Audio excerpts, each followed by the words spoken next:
Okay, अब आप imagine कर लें कि अल्लाह के उन फरिश्तों का साइज क्या है और अर्श का क्या साइज। अर्श का साइज मैं भी आपको बताता हूं। अल्लाह के नबी सल्लल्लाहु अलैहि वसल्लम ने फरमाया, the first heaven compare to the second heaven is like a ring placed in a desert. Sahara desert देखा आप सबने?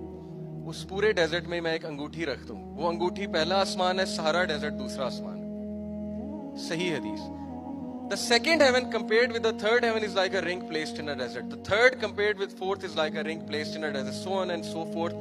And then he said, the arsh compared with rest of the creation is like a ring placed in a desert. अर्श पूरी creation से अगर मुकाबला हो अर्श का, तो अल्लाह ने अर्श को डेजर्ट का साइज है, ये कंपैरिजन है जो हमारे नबी ने हमें बताया, और पूरी क्रिएशन रिंग है, अंगूठी।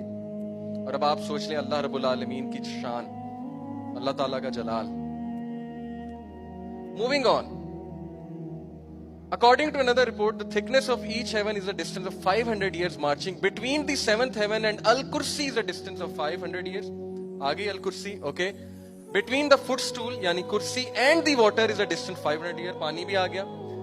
And the throne is above the water and Allah is above the throne and none of your deeds are concealed from him. Subhan Allah.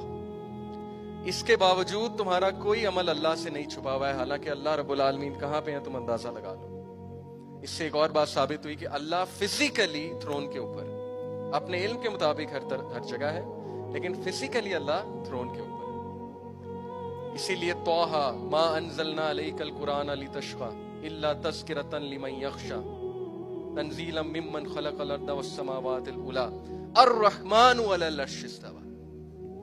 मेरा आपसे एक क्वेश्चन है कि अल्लाह यहाँ पे ये आयत भी तो हो सकती थी ना, अल्लाहु अलल अर्श इस्तवा, अल्लाह अर्श पे मुस्तवी हुआ। अल्लाह ने अर्रहमान एट्रीब्यूट क्यों चूज किया? थोड़ा सा सोचें, गौर करें कुरान की तफसीर के ऊपर। अल जब्बारु अलल अर्श इस्तवा क्यों नहीं है?